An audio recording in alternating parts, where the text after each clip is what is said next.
Okay. All right, it is 5:13 on Thursday, October 28th. And as chair of the Arts Commission, I would like to call this meeting to order. While we're all zooming in from different places, maybe even the Golden Gate Bridge, I just want to name that we are on Pueblo land. We're guests here, and I want to acknowledge those who've come before us and those who are our sisters, brothers, colleagues, friends, neighbors in this current day too. I also want to thank all of you as commissioners, anyone from the public, Matthew and the Art and Public Places Committee, you all as staff. We're here because we love Santa Fe and we care about the arts and cultural vitality of our community. So I know you all have been working hard. I know you lean in, you participate, and I just want to thank you before we begin the meeting. Thank you. It is time for roll call. Armenia.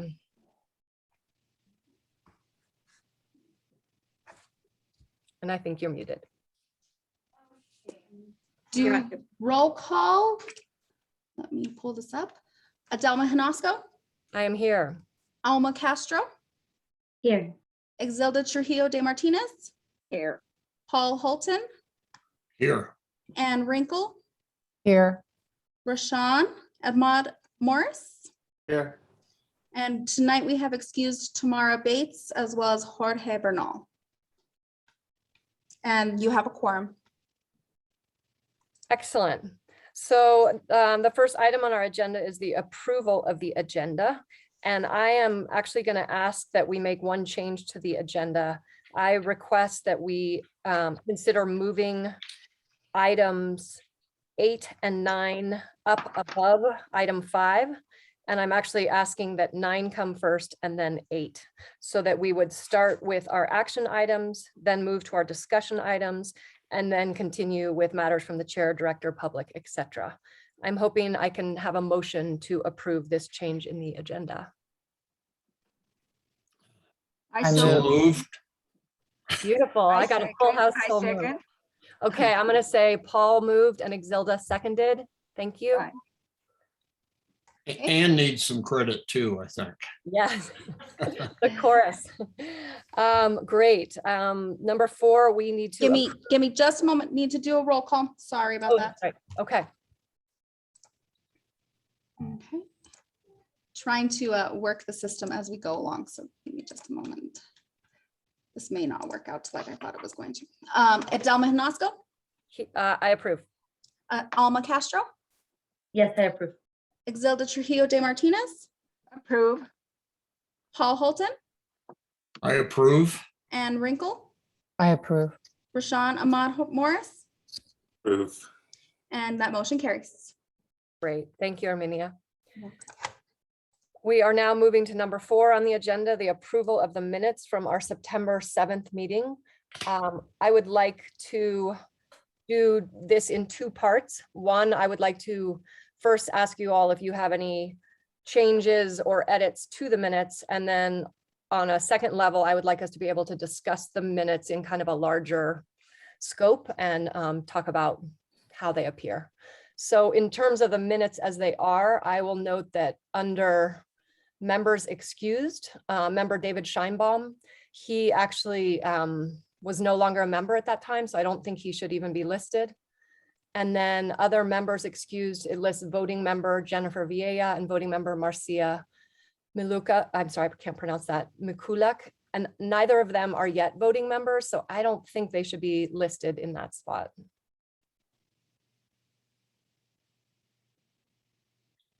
That sounds right to me. I had the same observation. Great. Are there any other changes that commissioners would like to see made to these minutes? On page 2, approval of the minutes, the approval of the minutes of the special meeting on June 2, 2021 said there were no abstentions. I recall that I abstained from approving the minutes of that meeting because I did not attend that meeting. I was not on the commission then. Correct. So it's not an abstain, but you were excused. So it won't show the abstain because you did not vote against it, but you did excuse yourself. So you are noted as excused in the minutes. It does not show, but in the system, it does show that you were excused. Yeah, well, just, a general question about this. If these are the minutes that are going to be posted, and I know this is a technical matter, but it gets less technical in some other contexts. I guess they would be inaccurate because I did abstain for a stated reason. Okay, I will go back to our legislative office and see how we can change that, if we can reflect that you were excused from voting at that time. Well, I wasn't excused from voting, I abstained. Okay, I will go back and see what they have. to Yeah, recommend. and I would request that you do that because that will accurately reflect what happened at the meeting. I will go back and do that. Great, thank you, Armenia. Any other changes to the minutes? Okay, I would like to say that I did call Pauline because these minutes look different than minutes past. And Pauline explained to me that, as we know, in past meetings, we've had a stenographer, and now it is one of the 2,896 tasks that Armenia is taking care of in a meeting. And so and apart from Armenia doing it, this now is in a format that is for Prime Gov and very specific for the new city formatting.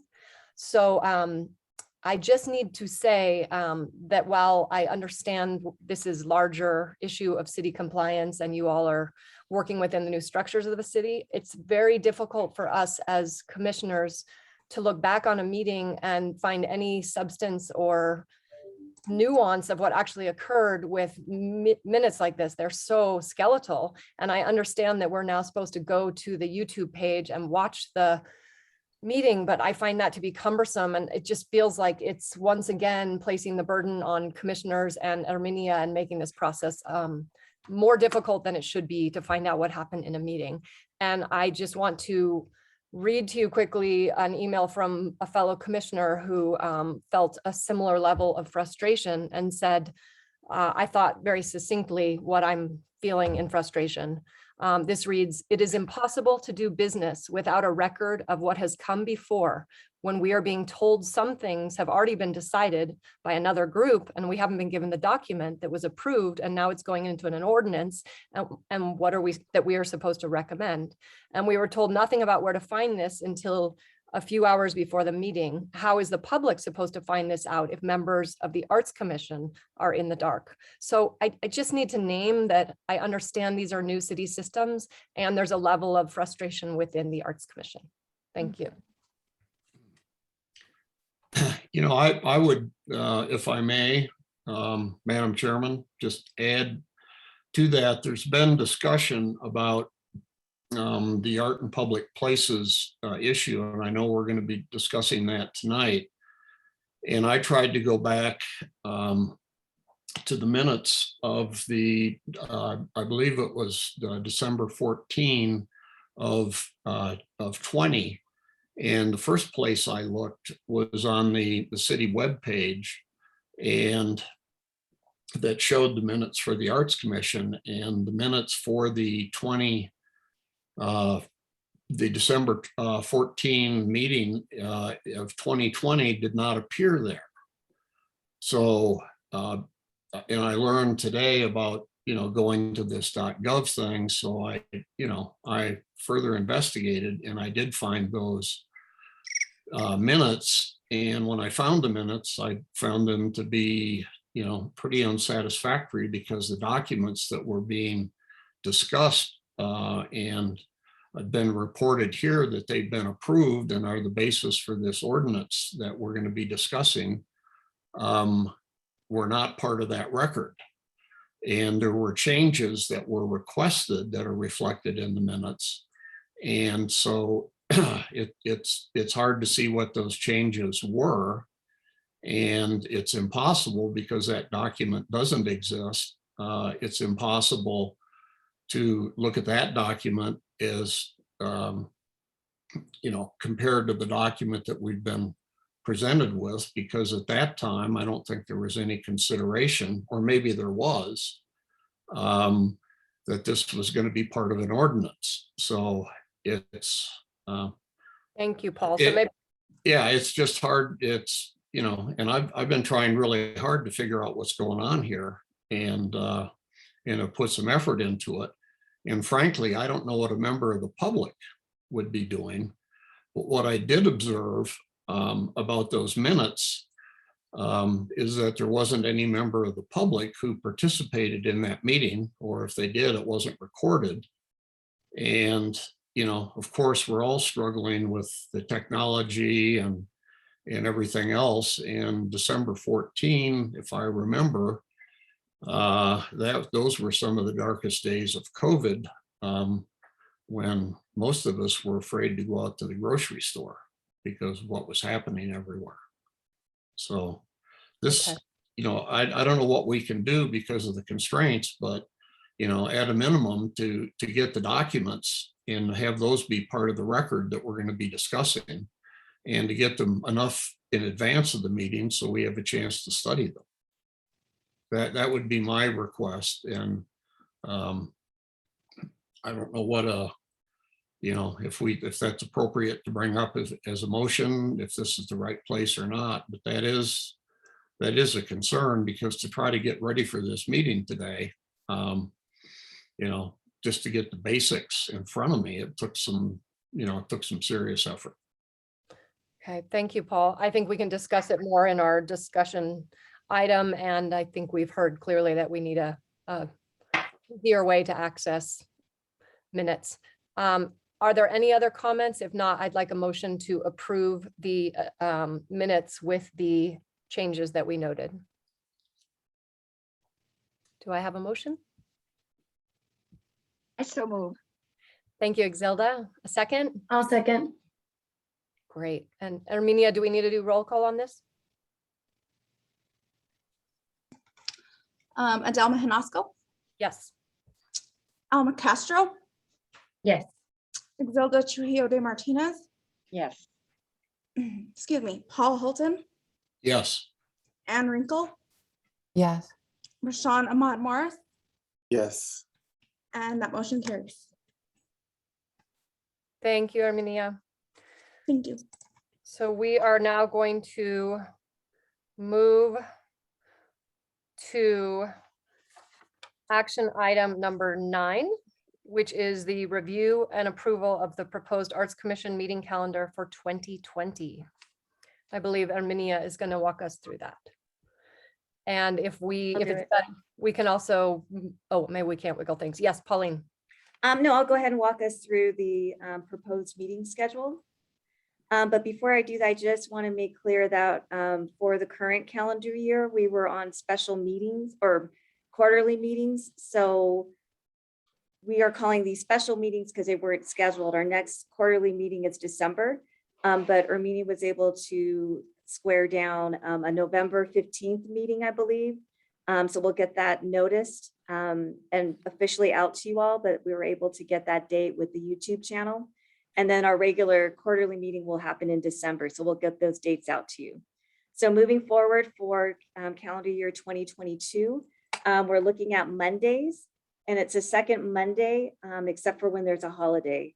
So the schedule will be all Mondays, January 10th, February 14th, so we can spend friend days together, March 14th, April 11th, May 16th, June 13th, July 11th, August 15th, September 12th.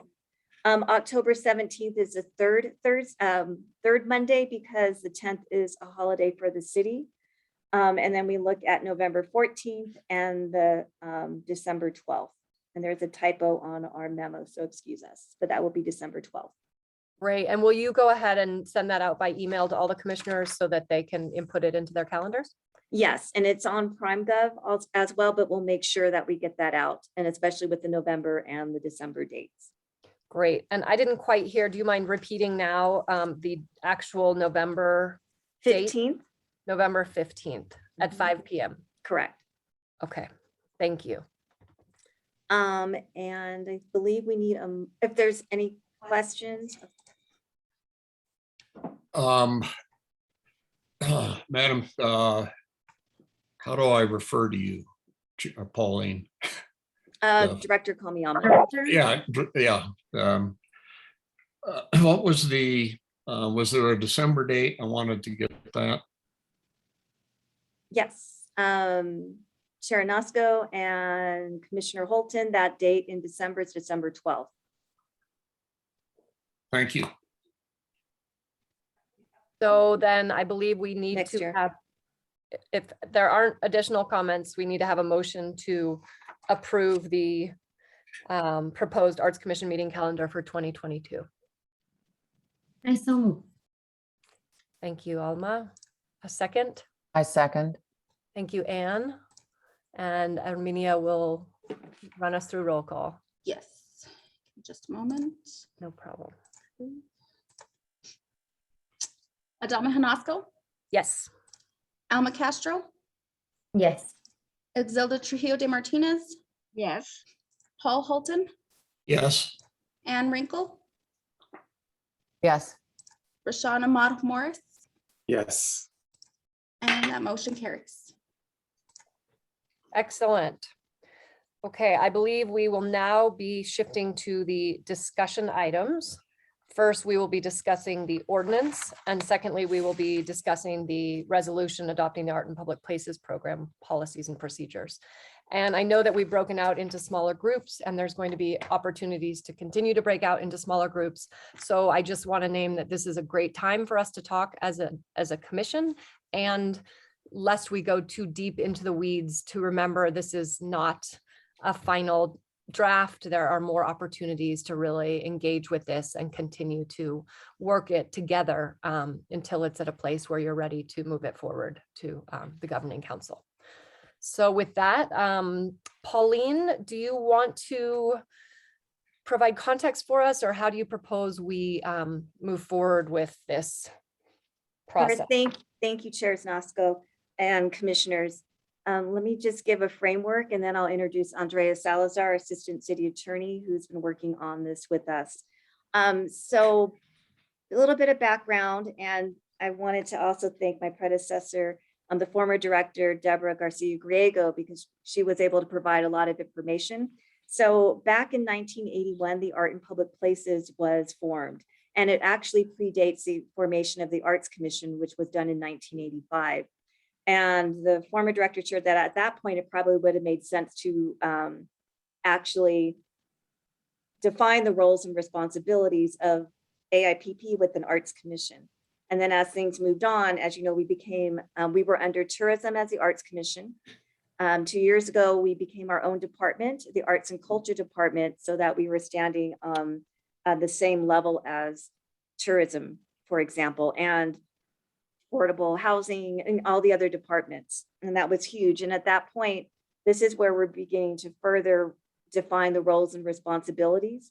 So as the Arts Commission previously, the document was Arts Commission, which included the advisory body, which you are, as well as this city staff. So this amendment to the ordinance is defining roles and responsibilities. We're also taking the opportunity to memorialize the community gallery so that it's a part and programmatic to the department.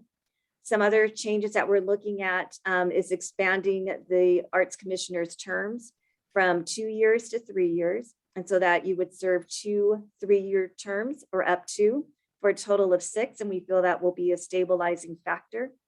And we will be one of the first one of the first advisory committees to do that. And we just really feel positive and strongly about that. Some of the other changes are looking at codifying processes. So there are, and I'll just say this is a working draft, and there are a lot of information in the 26-page document. Some of it is policies and procedures and will be pulled out. And that's something that Andrea and the city attorney's office will do later on once they get a draft and we get the big picture items discussed. And so we're hoping to use today's meeting as well as the small groups that we held previously to get more input and more feedback and do that. And we also know with Art in Public Places, there is a concern about eliminating that committee, and we felt strongly about putting it as a line item on the agenda. And I think we can address the concerns because there feels that there is, as an advisory body, it lacks the expertise of public art. And so I think there's different ways that we can reform and revisit what subcommittees, not just art and public places, but all our subcommittees. I think we really need to look at that. And I think that's more of a procedural thing versus in the ordinance. So we are hearing the input, and I know we'll have further discussion with that. So that's a big kind of frame. And again, we're really looking to make things transparent so that the public, for instance, knows how public art is selected. They will also know how things are deaccessioned, donations, how to do a donation. And again, that's just public art. We do way more than just public art, but I know that has been, especially right now with the monuments issues, something that I'm glad we have the opportunity to talk about. So with that, I'm going to go ahead and introduce Assistant City Attorney Salazar to walk us through the documents. Thank you. Chair, Commissioners, so the three documents that you have before you, there's the ordinance itself, which is a proposed revision of the current Santa Fe City Code ordinance. There's the resolution that will attach the policies and procedures. I do want to explain to you that as we move forward, what happens is the city attorney approves for legal form. What does that mean? She separates the documents and removes anything or adds things that make more formatic clarity as well as legal clarity. So certain procedures might be placed into the policies and procedures and removed from the ordinance. So that will probably happen. What we're talking about tonight and what we want all of you to be focusing on is the intent, the programmatic elements, and moving forward. So we did make some changes from the first draft that we did bring to all of you. I want to highlight those changes because some of those are new to you. So if you're looking at the ordinance that's attached in your packet, some of the changes are included in, it should be page 3, lines 3 through 6 of page 3. So those are some of your duties. We added section 8, which was be consulted on Arts and Culture Department programmatic budget, appointments, and grants. So the reasoning behind that is there are other things, as Pauline was talking about, that happen through the Arts and Culture Department, like the poet laureate, the historian, moving forward with artistic grants.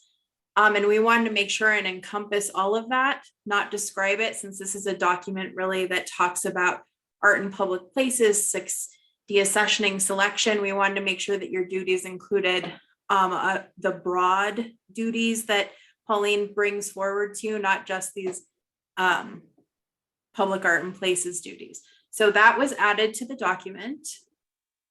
We also added some language on so both pages 3 still, and we're talking about,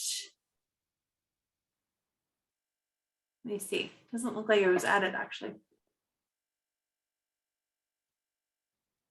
Oh, it was added, it's not underlined. So we will have to make that correction. On page 3, lines 19 through 21,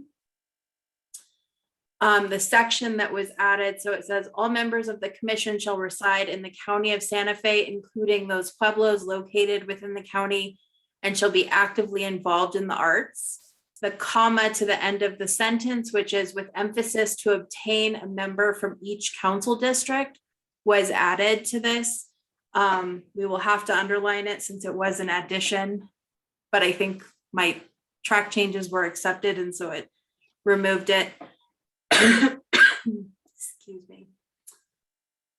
The last section that was changed of these duties and membership is on page 4, lines 8 and 9. We changed this to all arts commissioners shall serve on at least 2 selection panels per year for programmatic initiatives. So not just for the selection of art, but for any panel that needs to move forward, and that's grants, or I'm sure Pauline can go into that, but we wanted to make sure it was for all the programmatic functioning. Sorry, I will pause. Sorry, Commissioner Castro. No worries.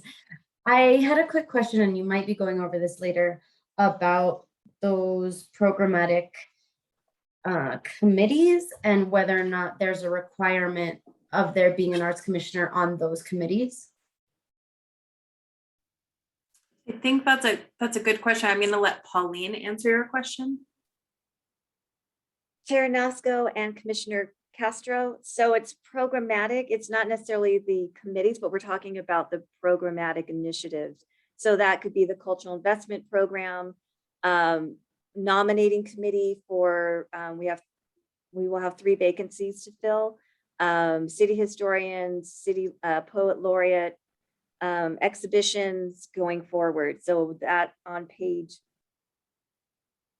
4, line 8 and 9, item D, that's where we're saying 2 selection panels per the programmatic initiatives. So I don't know if I'm addressing, if that was your question to that one.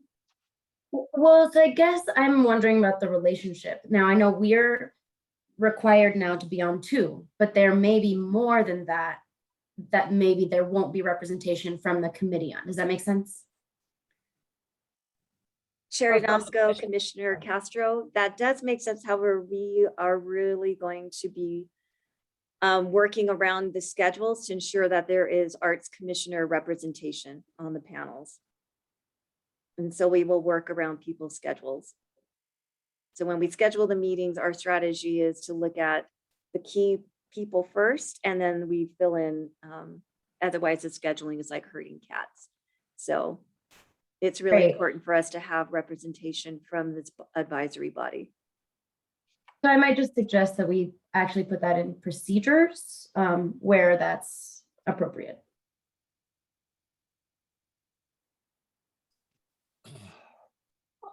I just like to say that I did not get the document that City Attorney Salazar is, reading from. The only thing that I received concerning this meeting was an email from Armenia dated the 25th of October, which had the agenda and minutes attached. So I'll listen and take notes, but it's hard to comment other than in a very general way.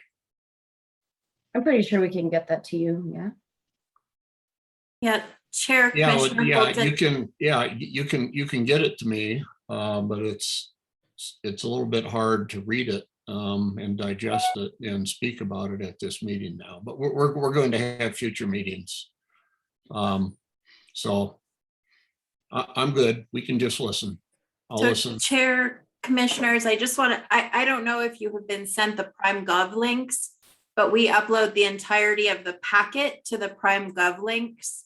And so if you go to your Prime Gov link on the Arts Commission meeting, there is the HTML version of the agenda. If you select that HTML version, it lists the entire agenda, and you can click on the section to the right of the caption that says view item details. If you select that, then it opens up that exact item.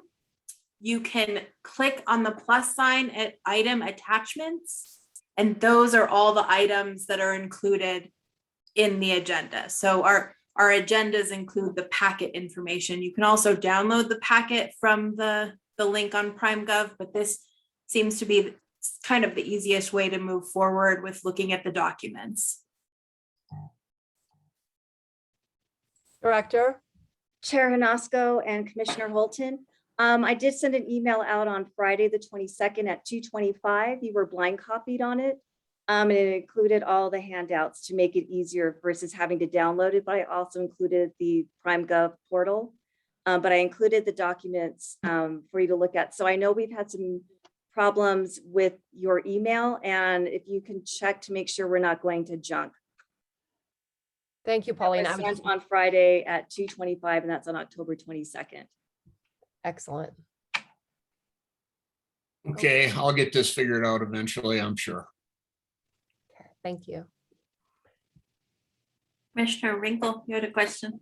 Well, I received that email too on Friday, October 20, whatever it was, and they were not linked at that time.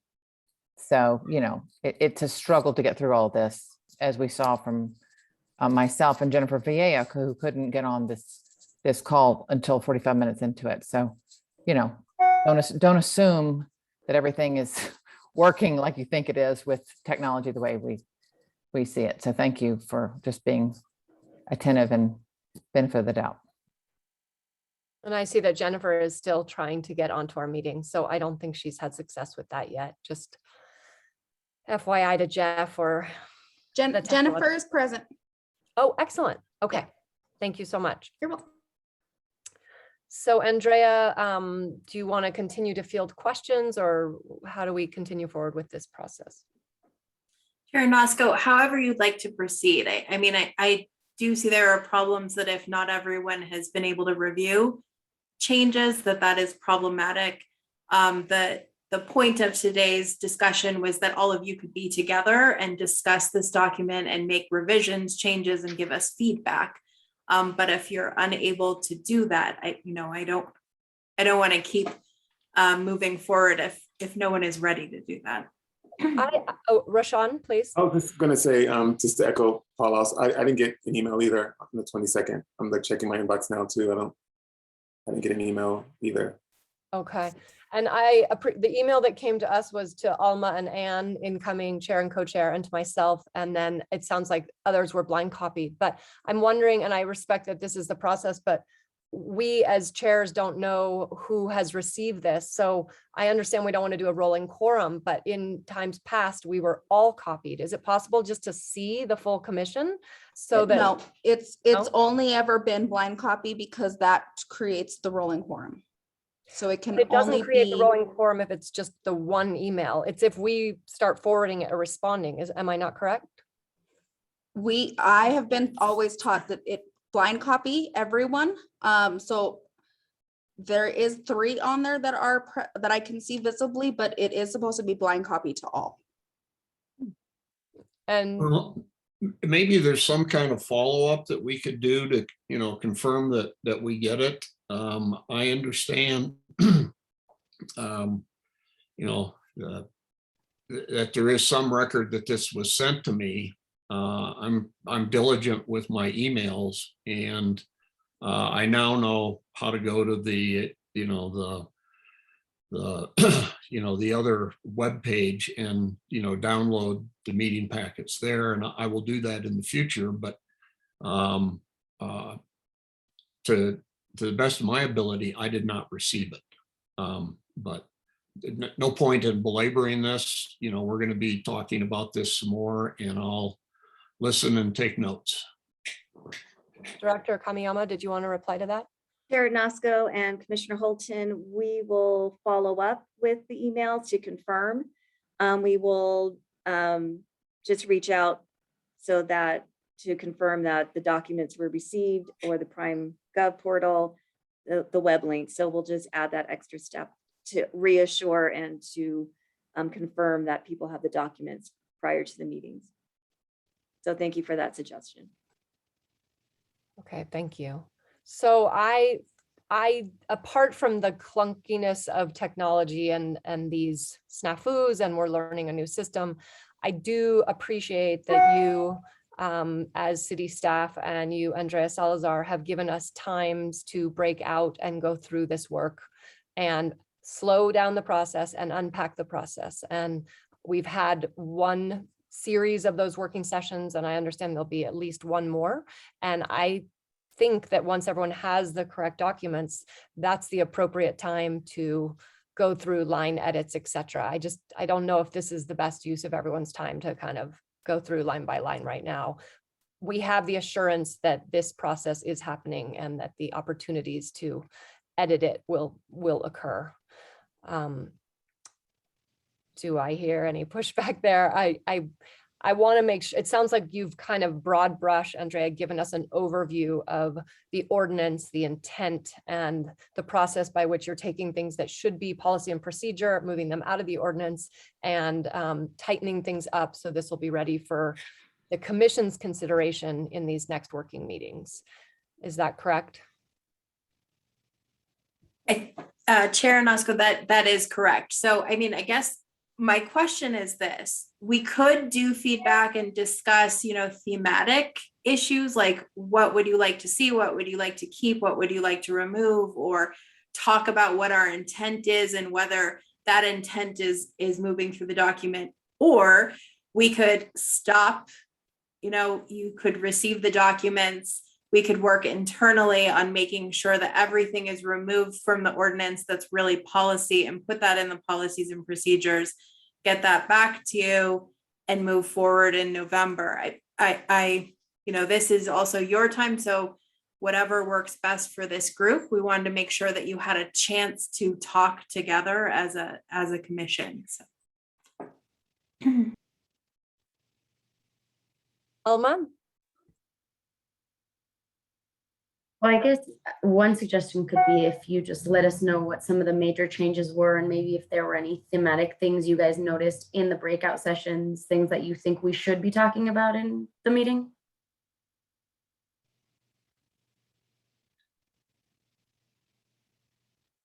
Chair, commissioners, so the identified changes that I'm going through, I'm happy to do a share screen so you can see what I'm talking about. But those are some of the additions that we made to this document to kind of overreach responsibilities and duties. We did hear feedback that had to do with, are we including all the duties that the Arts Commission has, their roles? And so that is why we added some additional language in there. But mainly it was that change to that beginning section.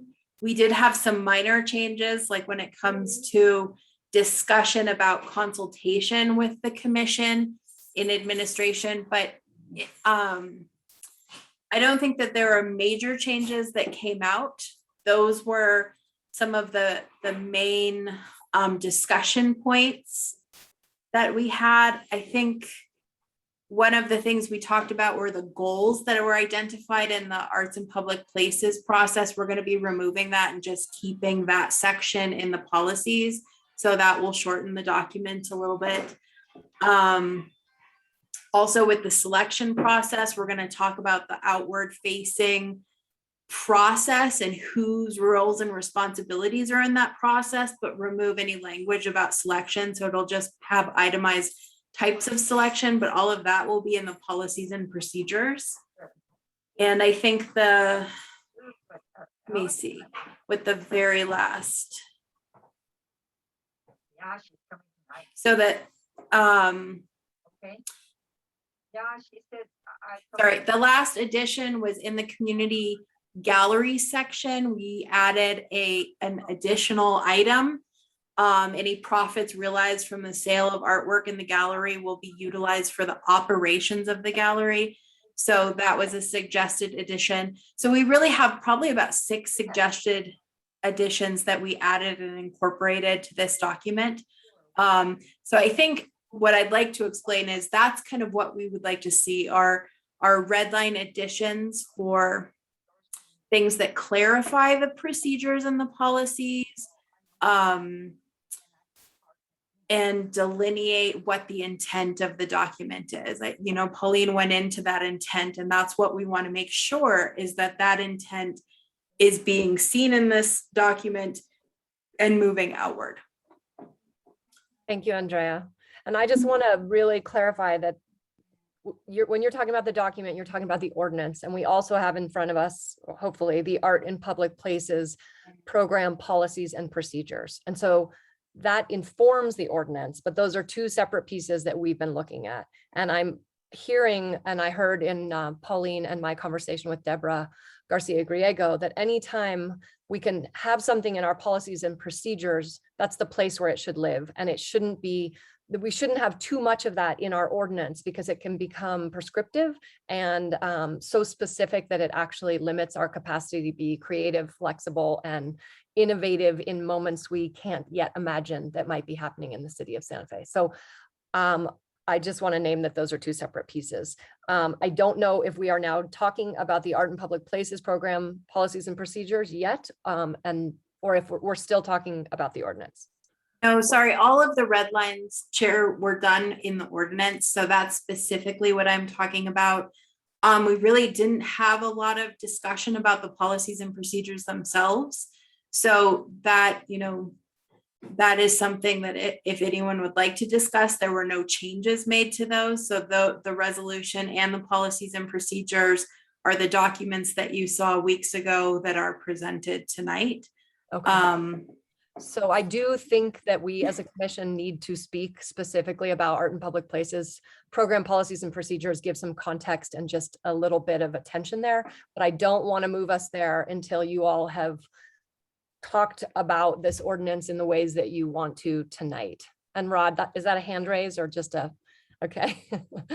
Do you all feel like we as a group have talked about this, understand the intent, the goals, the kind of broad brush of this so that you all can drop down deeper into it in your next dropout sessions? I see your hand, Anne. Yes, please. So is this the location, the document that creates the project coordination committee for the Art AIPP and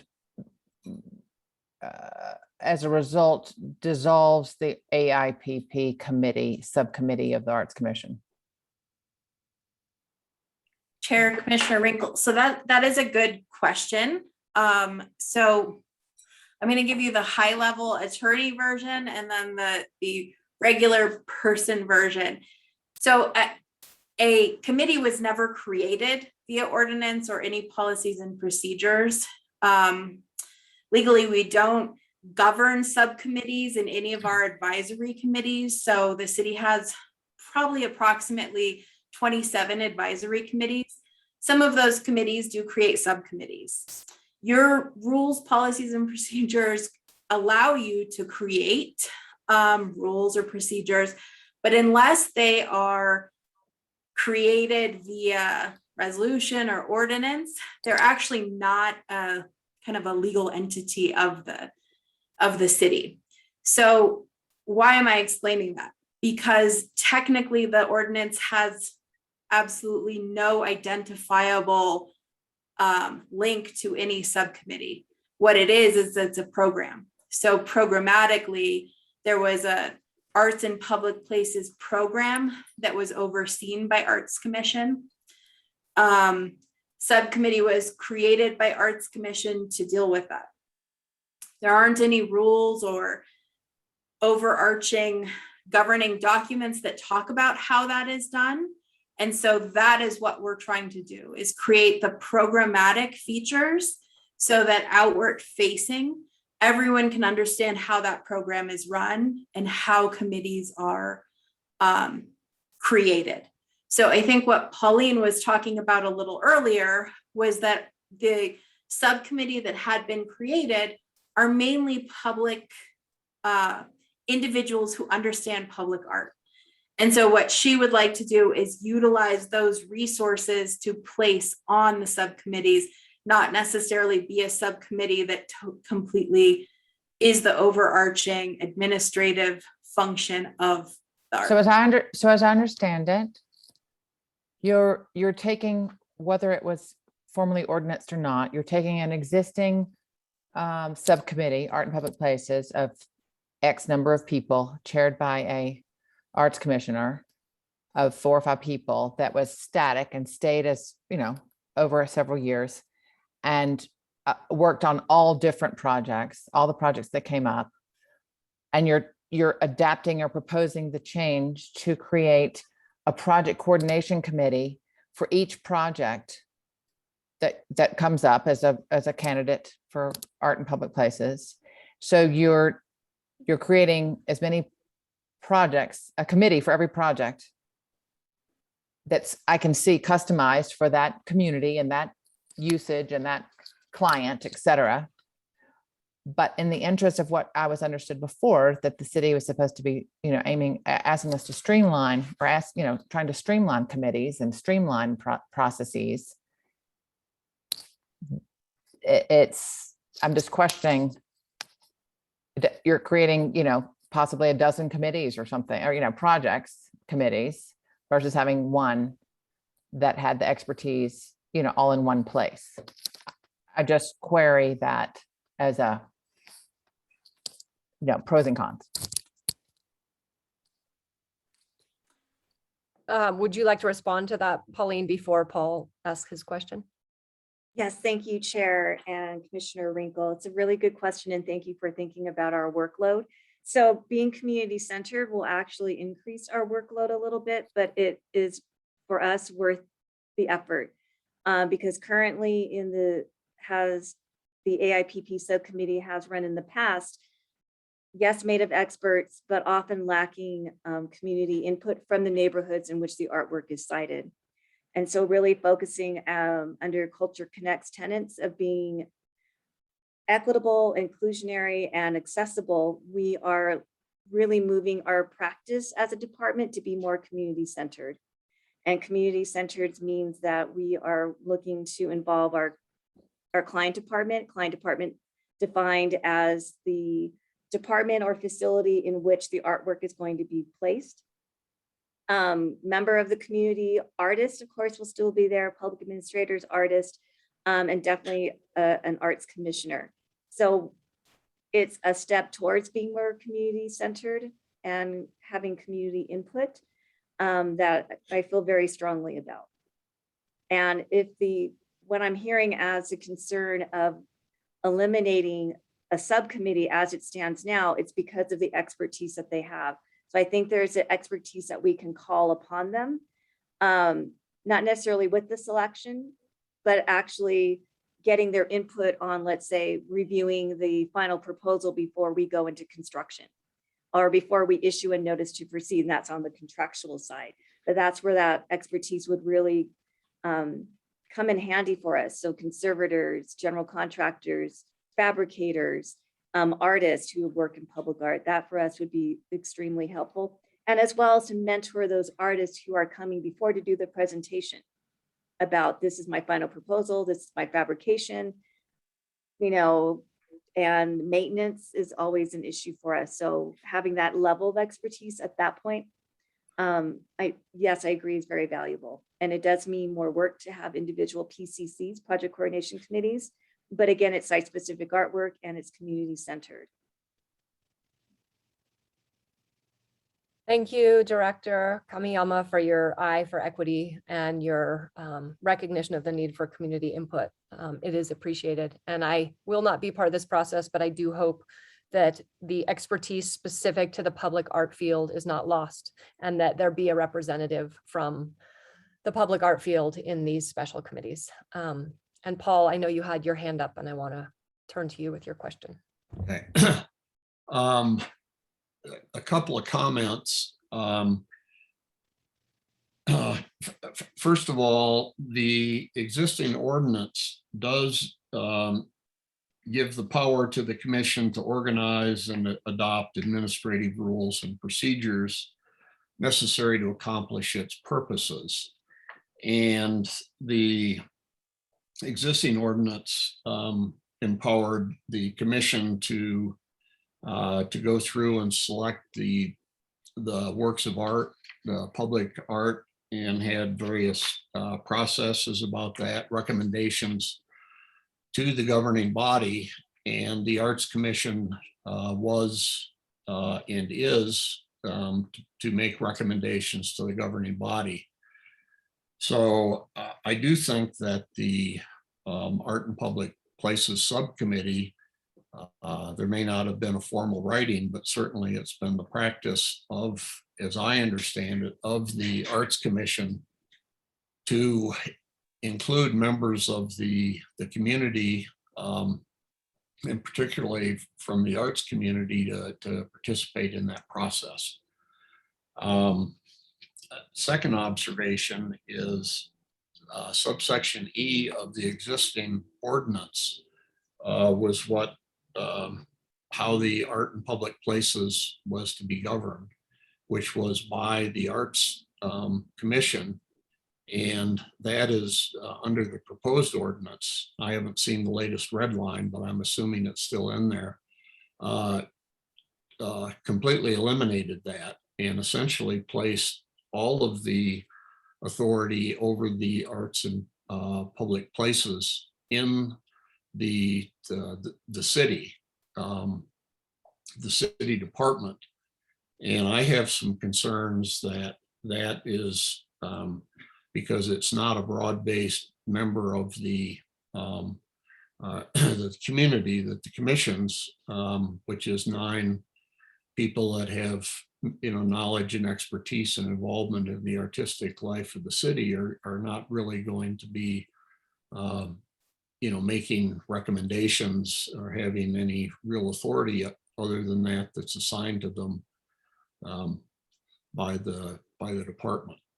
So it seems to me, and I'd love to hear from others about this, in that sense, it is less inclusive than the current system, and also excludes, you know, expertise from people who are very much involved in the artistic life of the community.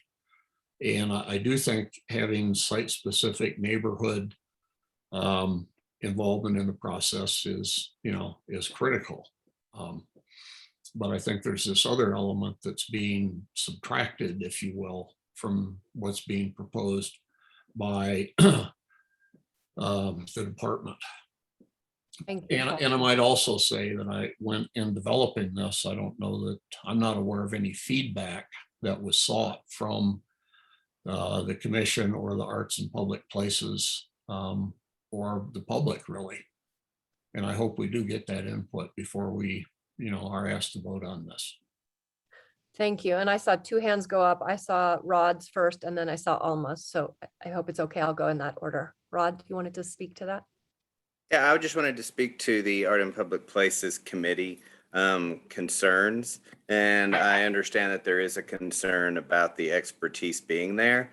But I think there's also just something that everyone should consider is what are the optics of having one group of 7 people decide the artworks for, say, 12 projects, and then versus 12 different projects that have 6 or 7 different people on them. And then you do the math, that's like 60 or, you know, 80 different people participating in the process, which I think incorporates a much broader community input to the final decisions that are being made, as opposed to the optics of having a one committee that perhaps is, you know, from the public perspective viewed as, you know, they are the arbiters of taste at that point. And I don't know if that is necessarily going to be good optics to the community and members of the public in those neighborhoods involved.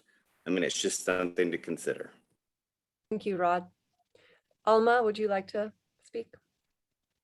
Yeah, that actually leads perfectly into what I was thinking in terms of not losing that expertise and being able to fold that into maybe the Arts Commission itself and requiring maybe a little bit more expertise from us as commissioners and thinking about that in selection committees, because I do think it's important to have different expertise, but I think it's super important also to have site-specific committees deciding what's good for those communities.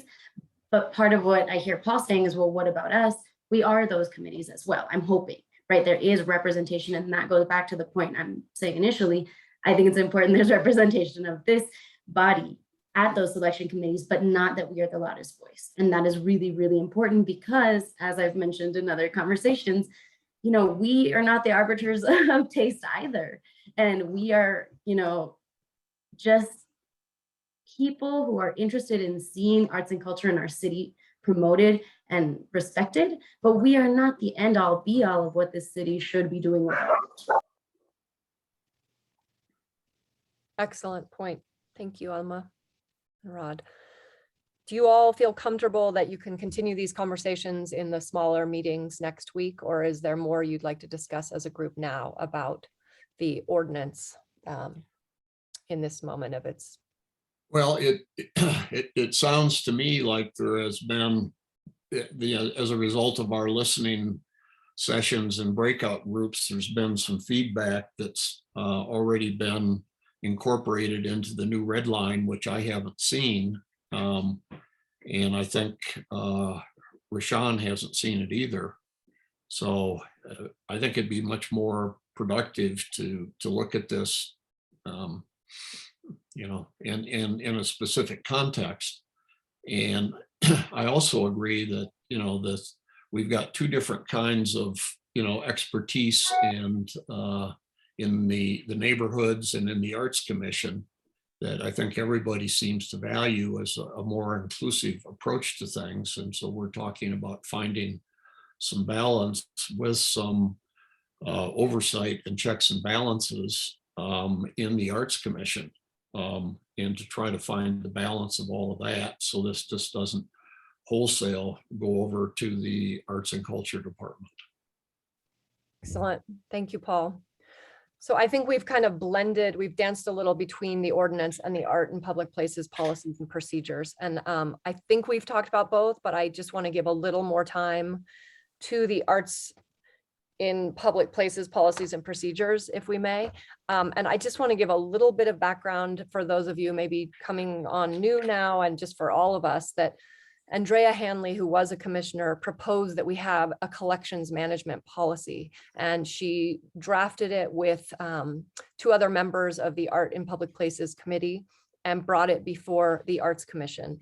Brought it to their full Art and Public Places Committee, and they worked on it together, and they drafted it and added input, and then brought it to the full Arts Commission.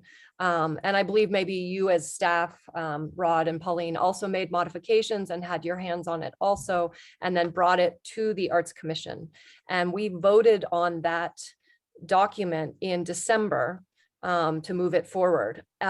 I need to say, though, that what we're seeing now as an Art in Public Places policy and procedure is different than what we voted on as a commission in December. And so I understand this also is an evolving process, but I do need to name for those commissioners who will be here when I'm gone, that what we voted on in December is very different than what you're looking at now. So I think it warrants consideration and a new vote. And I just need to name that for you all here tonight.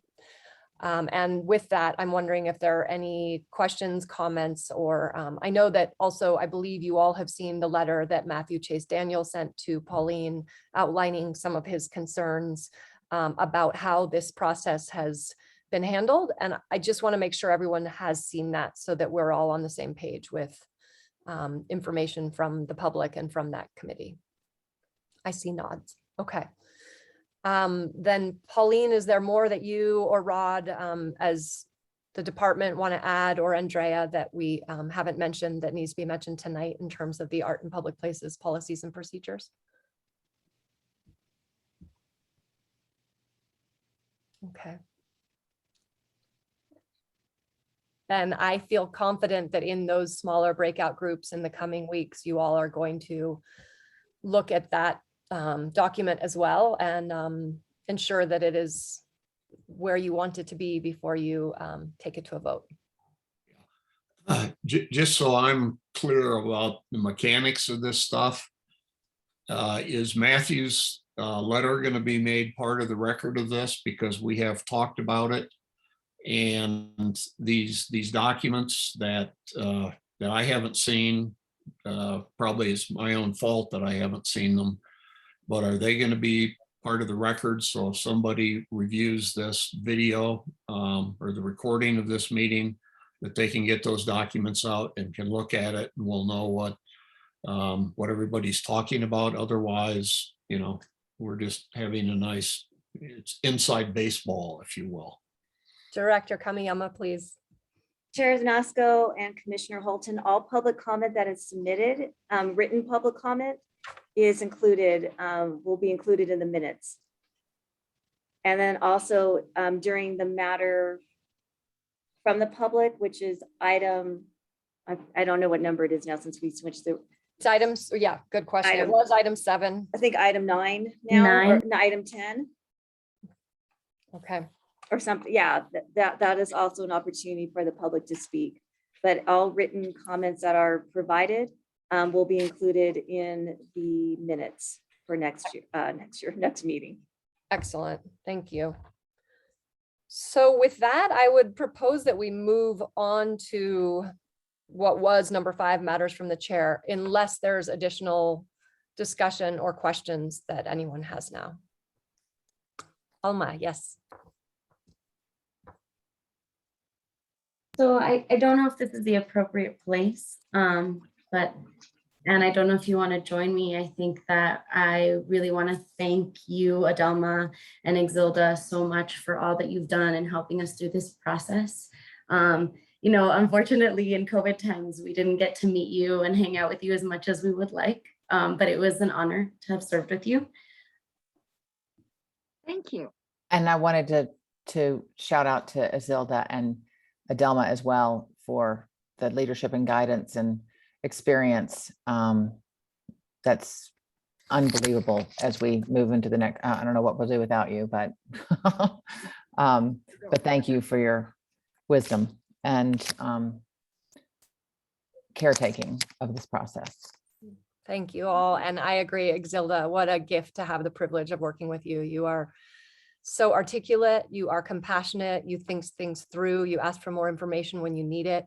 I have learned so much from you. We have learned so much from you. You're a true Dhamma, and I hope that that is taken with the love that it embodies. You're just, you love our town so much, and you participate in so many different ways. And we know that even if it's not on this commission, we will be seeing you involved and engaged in other ways. So thank you for your service. Thank you very much. That's a very, very overwhelming tribute, but I have enjoyed being on the Arts Commission and meeting so many wonderful people who are very dedicated workers to make our Santa Fe the best place possible. And we have done a lot of work, as in past administrations have too. And so I am proud to say that I was a little tiny bit a part of whatever has happened that is good in this city. And I know the new commissioners will continue to have heartfelt feelings about their decisions and what's coming forward. So I hope that I can be of assistance to anyone that needs anything from me. I'm an old person, but I've lived a long time and experienced a lot of things. And I think the best is yet to come. Thank you. Thank you, Exilda. Many thanks. And while we're celebrating, let us honor our director, Kamiyama, who was recently appointed on you were brought onto the Forecast Public Art Board, which is a huge, huge honor of you and how you're advancing equity in the entire field nationally and really expanding the definition of what public art even is. So we love how you're connecting Santa Fe to this bigger web of really important cutting edge art. And Forecast Public Art is really, really lucky to have you on their board. So congratulations to you and to them for bringing you on. And I also, in this Matters from the Chair time, just want to remind you all that Pauline did send us this American Rescue Plan Act survey that we can fill out that looks at our priorities for how the $15 million will be spent in Santa Fe. And if you haven't yet done that, please do, because I think we have until the 30th or 31st, you've got a couple days left, and it really does make a difference for Santa Fe and for arts and culture if you can add your voice to that. I am happy to request that Pauline resend the link if you are willing, just to make it super easy for us, but please go ahead. It's a quick experience and it'll help. Yeah. And then the one other plea is that you all please participate in the chart process. At this point, it's all, oh yeah, Paul, do you want to say something before? Well, go ahead and finish. I don't want to interrupt what you're saying, but I have Okay. a few comments. Just that I urge you to participate in the chart process. And right now it's all through surveys that they're doing online and through their website. And they're gathering so much data, and your voices matter. So please, please, please participate in that as well. And Paul, question. Well, it's only been since September that I've had the opportunity to work with you all, and I want to echo what Alma and Ann have said for both you and Exilda, that it's been an honor, and the continuity and the effort, moving through these changes are hugely important, and we want to stand on your shoulders. And so we're going to need your help going forward as well to keep in touch with what your thoughts were, how some of this stuff got started.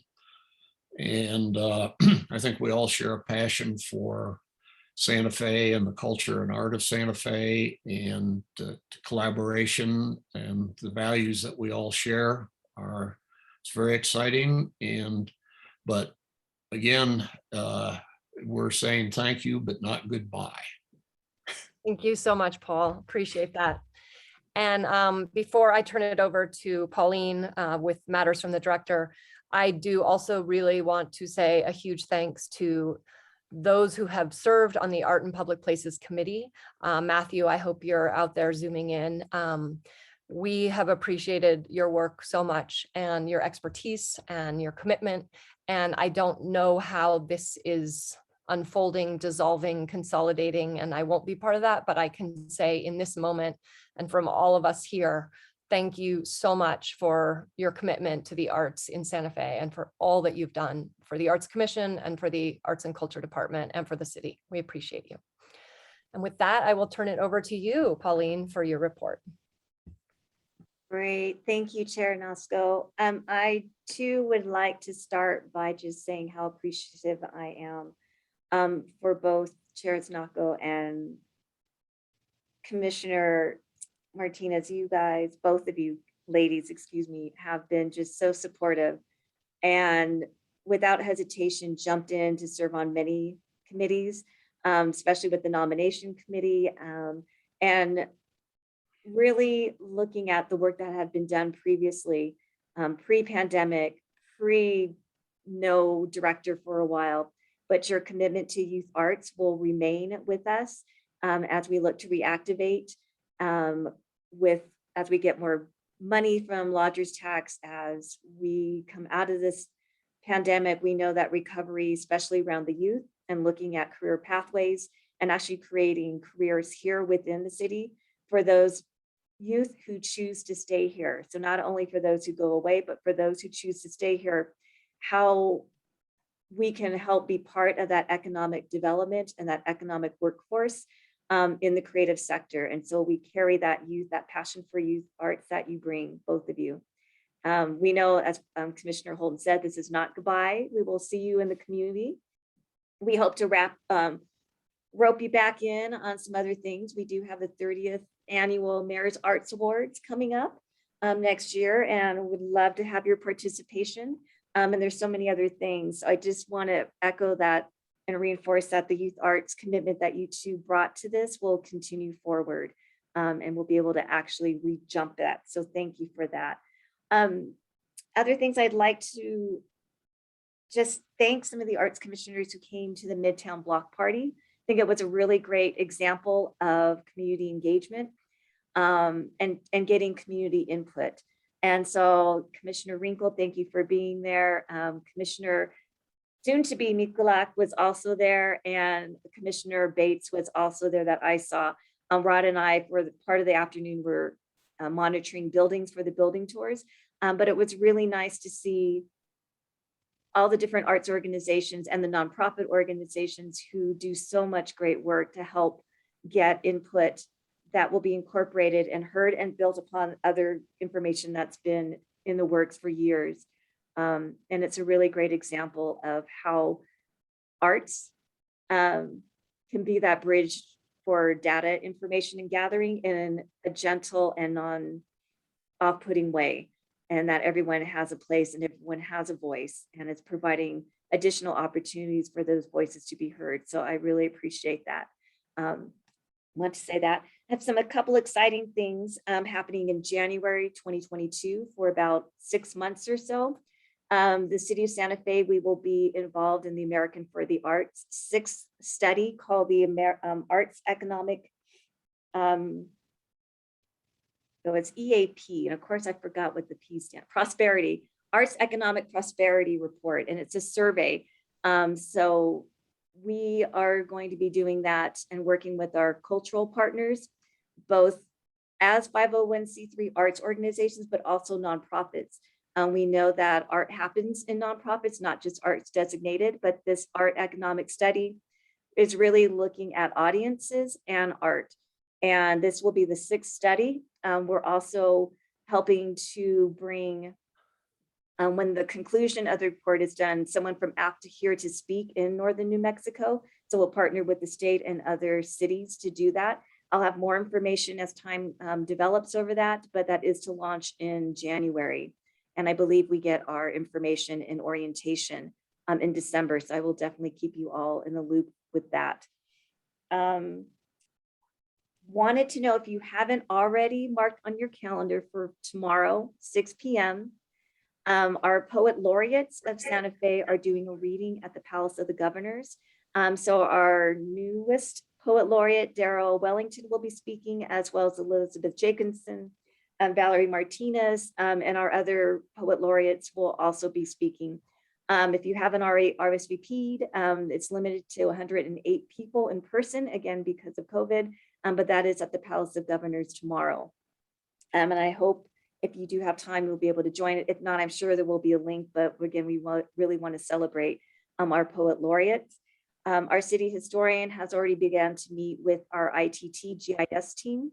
Again, that's Valerie Rangel, and she's looking at doing a story map based and using GIS, the Esri system, which will be able to pull data and points and make a map out of it and different data. So the city team for ITT is really excited about really demonstrating the power and the use of Esri and GIS. And I don't quite all understand how that works, but I'm learning. And so she will also be involved with this cultural history series that Artful Life is putting together as part of CHART. So as Commissioner and Chair Znako mentioned about the CHART survey, if you would like to host something for the survey with your friends, family, or networks, CHART Artful Life has developed a toolkit that gives you different types of activities. So you're not just answering the questions, but there's an activity that can lead then to those surveys. So I'll make sure that I send that link out to you all. If you would like for our team here to help with making that connection with CHART, I'm very happy to do so.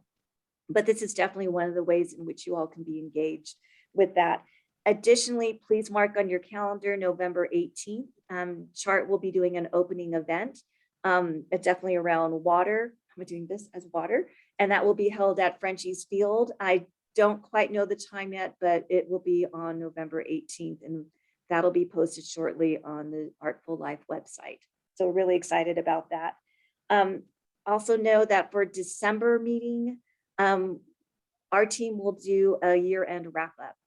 And so we will be able to give you the breadth of what has been happening, especially during COVID, which put a lot of additional things that weren't in our usual scope of work, but we took that opportunity to leverage and pivot, and can I still use that term, and pivot things around. And I think that, again, has helped us really further the ideas of Culture Connects, and we will continue to be committed to do that. And definitely with your help, Adelma, Alex, and Exilda, you all have been so supportive of those. And we know that our new commissioners, we will find new ways in which to do that. The other thing that we're looking at will be a commission retreat. And we still have to figure how that works. Is it an open meeting act? I just don't know the specifics of that, but that will be an opportunity for us to spend at least a half day. I prefer a full day to do some strategic planning, as well as just some onboarding and a historical overview. And for us to really look at things that we want to accomplish. We were also looking at providing $10,000 for the Arts Commission to figure out a project or projects or things that you would like to support. And we'd like to do a demonstration project with that. And that's something we would like to continually annually, because I think it's really important. You all have such great ideas. And we on the staff team can definitely process payments for you. But to have projects of your own, I think is going to be really a powerful thing. I think that's about all that we have for right now. We will be sharing, we do have a celebration with photos. We'll get more of that out, but the skate bowl as part of the Creative Graffiti Abatement Project. That mural is done and it is beautiful. So if you happen to be at the Chava Center, go to the back. You will see the skate bowl. And that was led by artist Jessica Ortiz, who is an amazing artist. And she was at the block party at Midtown, and she had the wall of training other women graffiti artists, street artists. And that is super powerful because most of our street artists tend to be men. So we're providing platforms for the growth and the mentorship of our strong women artists.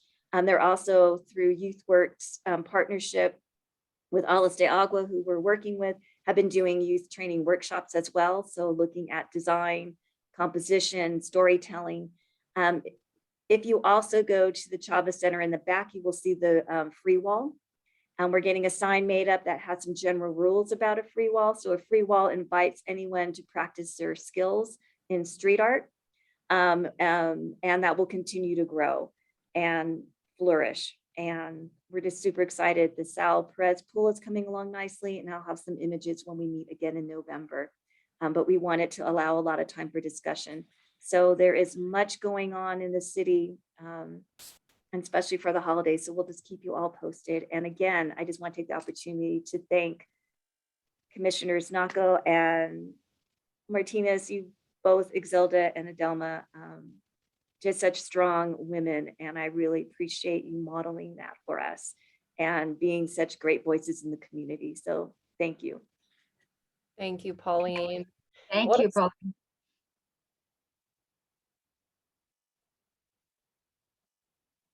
Sorry, I'm on mute. Thank you, Pauline. And what a totally substantive report. There's so much going on. You all are involved with so much. And I would just make the request that if it's easy, if there are those dates or events that you do want commissioners to know about, just to send a quick email, because I think we all do want to get to the chart site and we end up not having time. So if anything needs to get more directly to your commissioners, please send an email. Thank you so much. So matters from the public. How does this work, Armenia? Will you let people on to talk if they're, okay, Rod's nodding. I'm Yes. gonna hand it over. I can to- let people in if you are a member of the public and would like to speak to the commission. I'm gonna kindly ask that you please use the raise hand function, and then I will promote you to a panelist to allow you to speak. Quick question, Madam Chair. There is only 3 members of the public, and I don't have anyone that's raising their hand at the moment, but do we want to go ahead and give them a 2-minute time mark? No, I think that in the past 2 minutes, it's very, very hard. And given that Okay. there's only 3, I would say we don't need to limit the amount Okay. of, I will rudely cut someone off if they wax on for too long. Okay, I will allow you to do that. We do have 1 member of the public that's raising their hand if we want to go ahead and let them speak. Yes, please. Okay. And please state your name for the record and either your address or an area location of where you're from, please and thank you.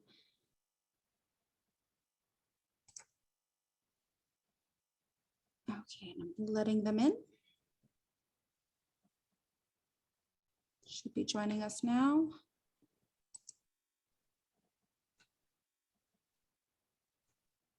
Is it Matthew who's joining us? It I'm muted. is. Here, Oh, can you? good. We can hear you. Yay. Welcome, Matthew. And thank you for speaking. Thank you for all you Yeah. do. Thank you for all of you do, and it's a lot of work, and I appreciate it. I won't take up 2 minutes even.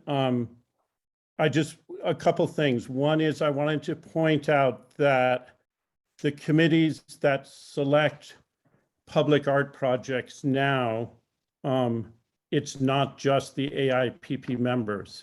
It's an AIPP member and other members of the public who are selected by the Arts and Culture Department. And that's the way it's been for years, in my understanding, and I've been on there for a few years. So I just wanted to clarify that in terms of what Rod was saying, that it's not just the same people picking every project. What AIPP does, and I think may be important, either through AIPP or through the Arts Commission, is to review projects before calls go out for proposals. And sometimes adjustments are made or suggestions are made. And I've seen that to be a valuable process. Also, there used to be something called the Gallery Committee, which was similar to the Art in Public Places Committee, but sort of lent direction to the community gallery. A few years ago, that was melded with the AIPP committee.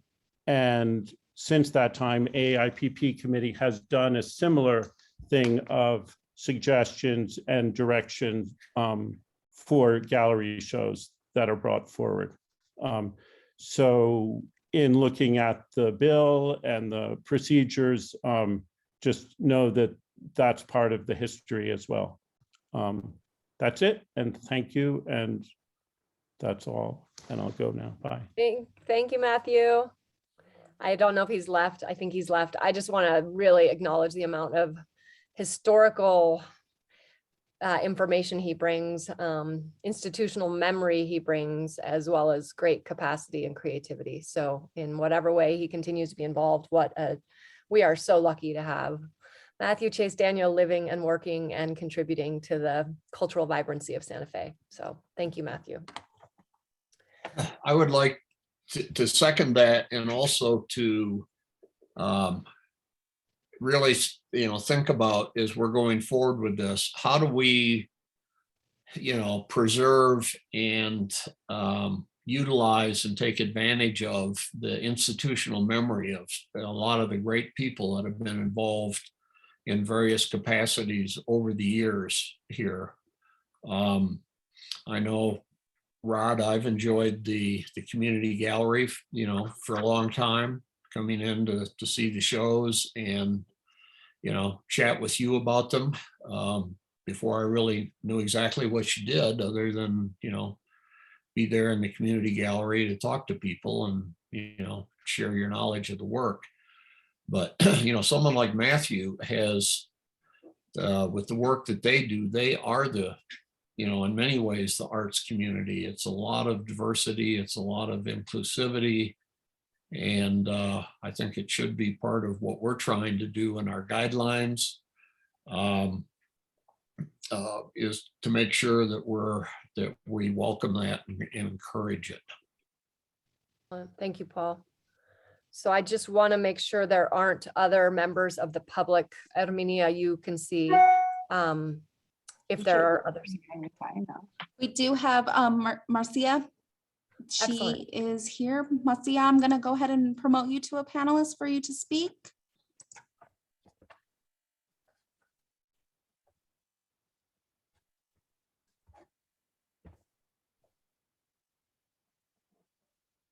Welcome, Marcia. Hello, and thank you.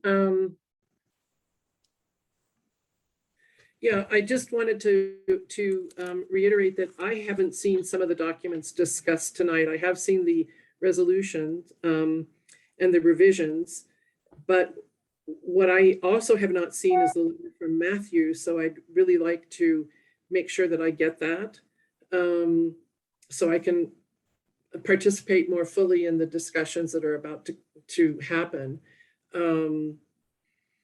And for those of us who are new and coming onto the commission, it's really helpful for our colleagues on the commission to really talk about and help us to come on board with the historical knowledge that's necessary.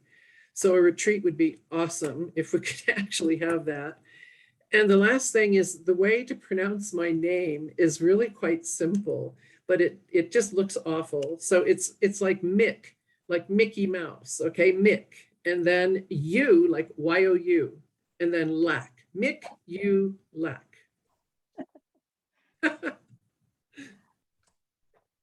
That is so helpful, Marcia. Thank you. And what a simpler way. I have rolled through it and botched it and severely messed it up. And I have a last name that's not easy either. So I should have given some instructions to everyone for how to pronounce my name. no problem. I'm used to it, like you probably are. Yeah. And it actually, is pronounced more the way you pronounce it in the Ukraine. So it's Makulyak, and that's all right. Excellent. Well, thank you, Marcia, and Pauline will send you Matthew's letter so that you have that. And it sounds like maybe Jennifer needs to see that as well. I'm guessing new commissioners didn't see that. So Pauline, you're okay sending that to both of them? And Marcia, the commission is lucky to have you on board. I believe next meeting is your official meeting where you will be attending and not from the public. So welcome. Correct. And any of the information, the dates and all of this, in terms of our next year's calendar and of events that are coming up would be really, really helpful, so that we can have all of that. And I just wanted to say that I also went to the community block party, and I was really impressed with a lot of the things I saw from the community and how many people showed up, and just the way the whole event was handled. It was great. And I met a lot of people. So Excellent. I just wanted to say that. Great. Thank you so, so much, Marcia. Thank you for being here. I know that Rashawn needs to leave in like 7-8 minutes, 6 minutes actually. So if there are not other members of the public who'd like to speak, I would love to shift this over to matters from the committee in case Rashawn has something to add there. So Armenia, anyone else who's? That is correct. There are no more members of the public, chair, or chairwoman. But if you would like, you can go ahead and officially close matters from the public. Okay, then I would like to officially close matters from the public with thanks for those who spoke, Matthew and Marcia. And I would like to move to our final, well, almost penultimate item, matters from the committee. And Rashawn, I don't mean to put you on the spot, but I also want to include you if there's anything you wanted to say before you have to bow out. Not really. I mean, the thing I want to say that I keep coming back to, I think I've expressed this before, is just the onboarding process would be really helpful. I don't really understand how to address you, like how you're saying the Roberts rules thing. No one's taught me what that means. So I don't want to just say a thing because I'm not sure how to say a thing. You know what I mean? And so also just as someone who's not from this world, it's also quite intimidating, to be Black and not understanding what is happening, how you are talking. It's like, I'm completely lost, honestly, and it feels really difficult. And so I don't really know how to address that. I think if this was addressed at the onset, when I came in, it was like, hey, this is what Robert's rules are. This is how we're going to be talking. You should address me like this. I'm director, I'm not Pauline. You know what I mean? Like just what that is, that would be super, just helpful, because it's hard for me to even get into what is actually happening because I'm just stuck on how to say hi. If you know what I mean? Like and it seems like everyone else kind of has an idea of what's going on. So I'm also like, wait, am I the only one that doesn't understand what?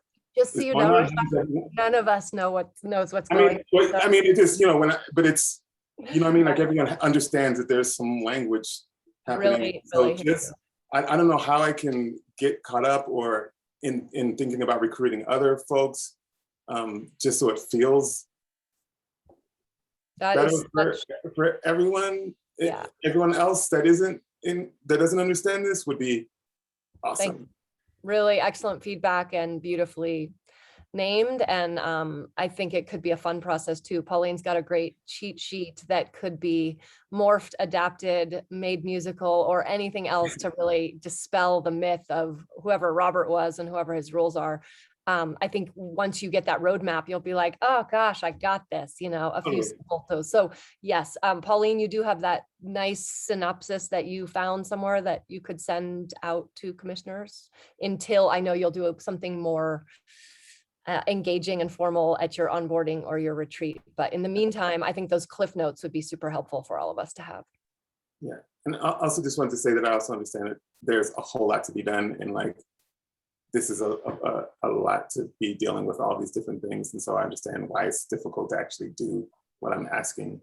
And I want to say thank you to both of you, Zilda and Adelma. Also, just thank you for doing this and just being, yeah, just so gracious and nice. And it's, I wish I had more chances to know you, especially Itilda. I know you a bit, Adelma, and but I'm looking forward to seeing you in community.